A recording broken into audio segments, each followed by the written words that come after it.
Yes, to survive physically, we do need to work 6 to 8 hours. So commuting is there, working is there. And, well, you can't sit and somebody, serves you. That is a further stupidity to expect that somebody should serve you.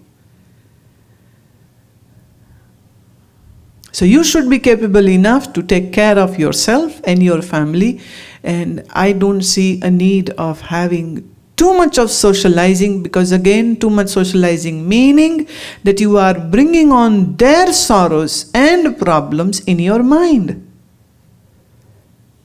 I am not saying be insensitive, but I am saying don't be too much people friendly. And you are so obsessed to know about others' problem, you will sit 2 hours drinking coffee and tea to know what her story is.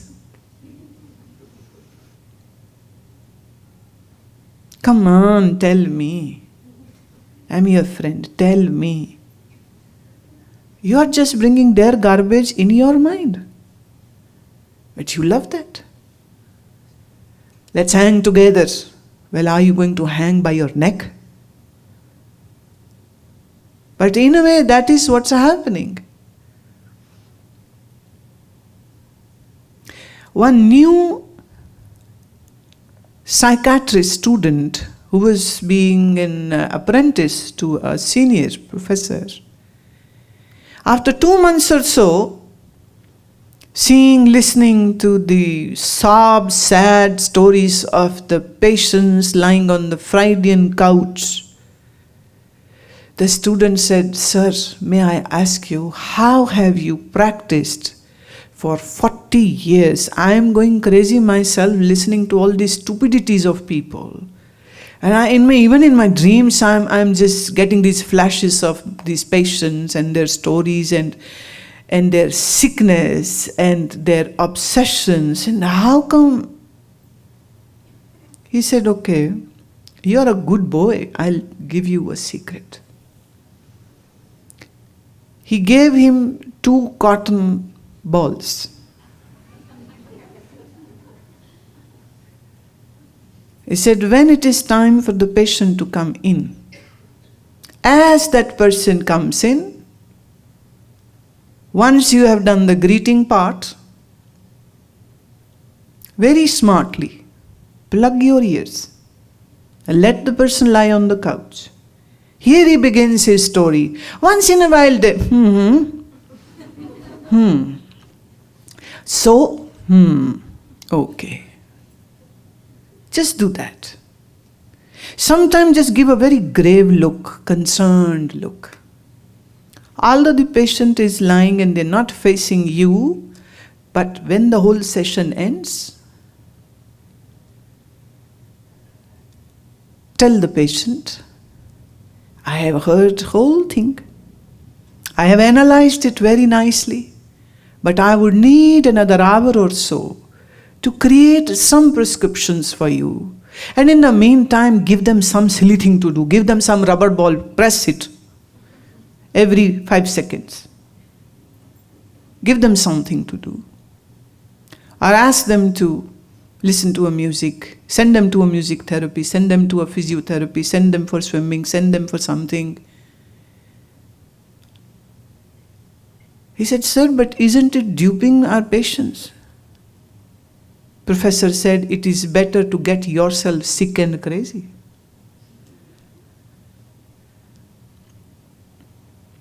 One of my disciples who is plus 50, he found that he is having some trouble in hearing some low mid sounds. He went to the doctor. Doctor said there is a trouble and I can correct it. I can help you, give you a machine or something, and you need some medication. And the problem was that especially he wouldn't be able to hear a female voice if the person is at the back. He had to see the face, and if the person is loud, then only he can hear. So doctor said, come again, I'll give you some devices, some medicine, some ear drops, some tablets. Maybe we can recover some, maybe we can help you buy a hearing aid. He said, thank you very much, I don't want it, I am so saved. I don't have to hear my wife's voice whole time. So I know it, the doctor knows it, and he knows it, that he cannot hear properly, and anybody from a distance, and especially the female voices. He says, I'm happy. 3 years gone. He's still not ready to get it corrected. So gently, discreetly, I have said to some of the people with whom he works for my organization in United States, I said, just speak loudly to him. He cannot hear properly. And this time, one of the women said, oh, now we get it. We thought he's ignoring us. We thought he's upset with us. And we were feeling so bad in our heart. Now we know the real story. Okay.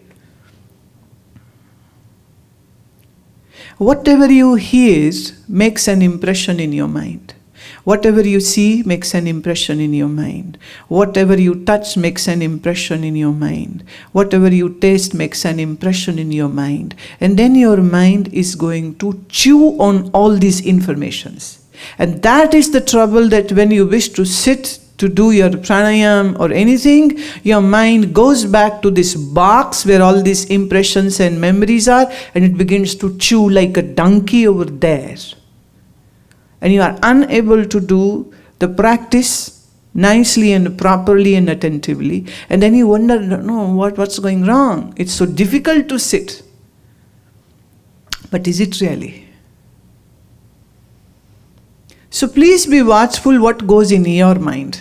Because whatever goes in your mind is going to stay and you cannot delete it. Buddha used to say to his disciples, hear as much as it is necessary. See that much as much it is necessary. Talk as much as it is necessary.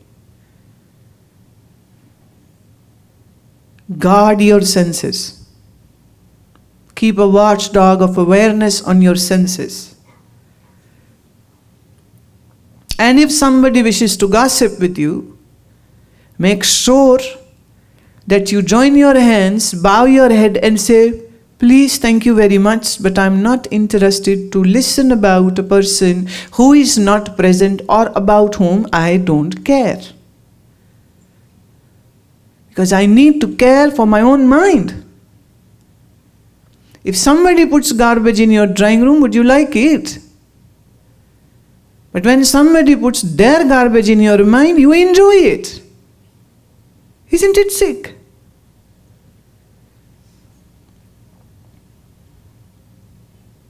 So the necessity of creating a right discipline of senses is very important.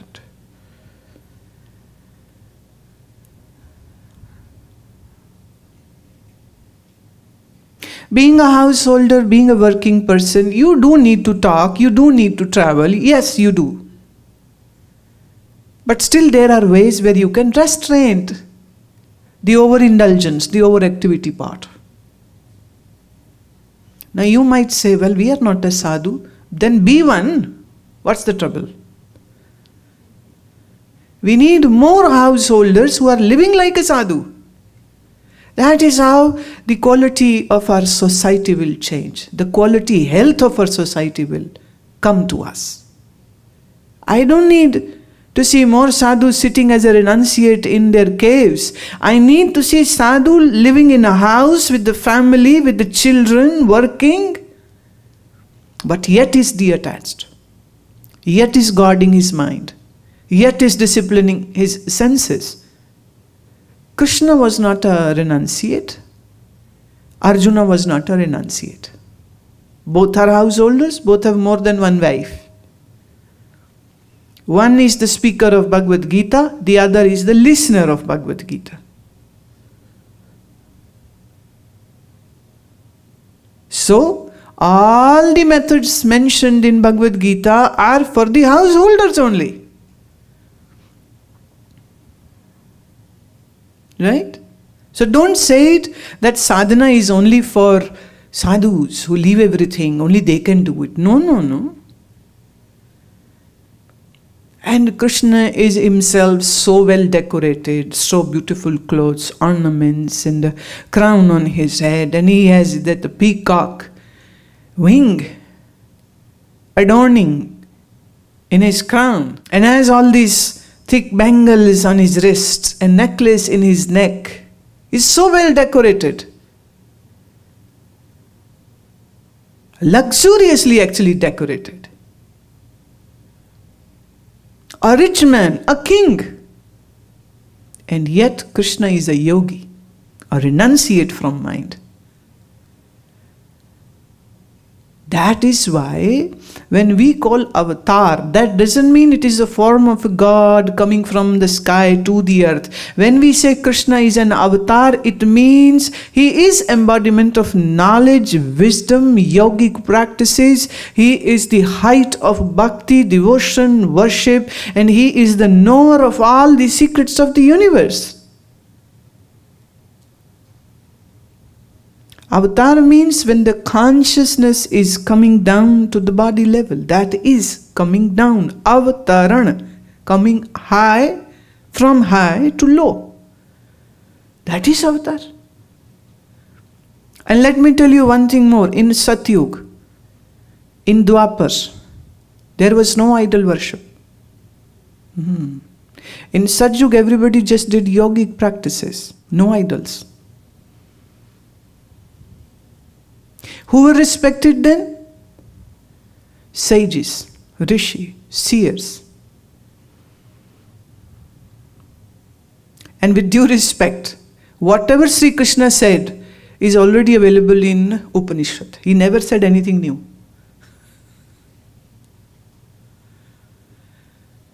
Whatever Sri Rama did, socio-political things, good, great. And whatever he spoke to Lakshmanji, the spiritual dialogue which occurred in between these two brothers, whatever Sri Ram spoke, nothing new. All is there in Upanishad. Ram happened later, Krishna happened later. In Satyug, nobody worshipped Ram or Krishna. They had not even been born yet. So they were mastering their yogic practices. Vedantic practices. But after Satyug came Dwapar. Dwapar means now things are not that great.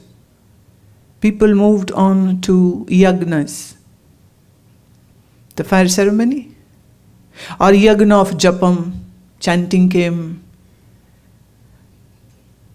Further degeneration happened in Treta, Yug.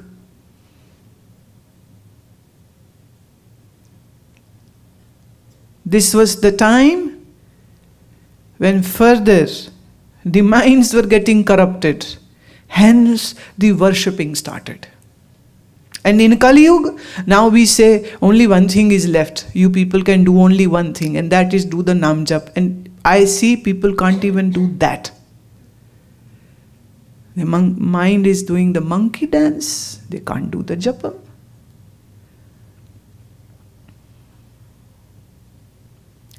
मन इधर उधर भाग रहा है, जप ही नहीं होता. प्राणायाम कहाँ से होगा? आसन होते नहीं, बीमार करके रखा है शरीर को. यज्ञ होना नहीं क्योंकि संस्कृत आती नहीं, श्लोक कहाँ से बोलोगे? किराए को पंडित बुलाओगे, उनको खुद को आधा नहीं आता होता कई बार. वो किताब रख के बोलेगा, उसकी किताब छीन लो, वो कुछ ना बोल पाए. In Hindu religion, there was no space and room for idol worshipping, actually. The only one thing which was practiced was doing the lingam. Now, it is not worshipping of the lingam. We have three bodies: gross, subtle, causal body. The second body is called linga sharir. And the third meaning of word ling is symbol. Symbol. So what is this symbol of lingam, the Shiva lingam? Shiva means the absolute truth. Linga means the symbol, the infinitum. How do we create a symbol of an infinitum? So the sages created this oval-shaped, black-colored symbol. What for? For concentration practice. And a reminder that Lord doesn't begin and end. That Lord is infinitum. That Lord is Satchitanand. That Lord is absolute truth. And Lord is right there within me. The symbol was created. Now the Hindus, most of the Hindus don't understand this. So they are just pouring milk and water and they are thinking they are making Shivaji happy. It is okay. But it was to make you happy. Your mind concentrated. So traditionally, you never needed a roof or a wall or a room so the Shiva Lingam can be kept under a tree, on the beach, on the sand, on the ground, anywhere. What for? For practicing ekagrata, one-pointed concentration. Meaning, you just look at that lingam, the dark black stone oval-shaped symbol of infinitum, and you allow your mind to just stay there and not go anywhere and not think about anything and just stay there. And practice your pranayam at that time. So that finally when you will close your eyes, your mind doesn't wander or do the monkey dance.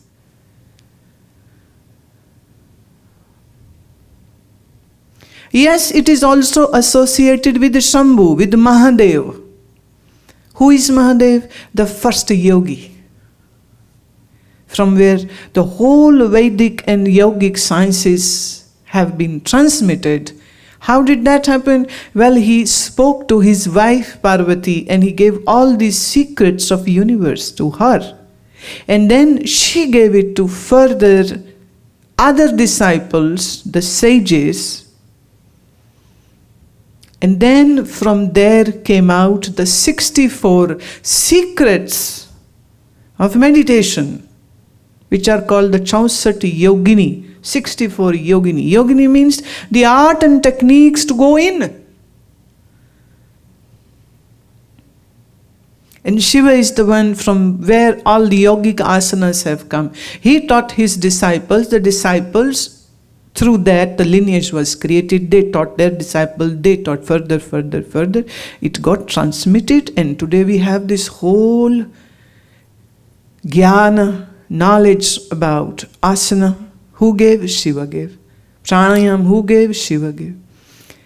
Dhyana, who gave? Shiva gave. Vigyan Bhairav Tantra gives 112 meditational techniques. Bhairav is one of the disciples.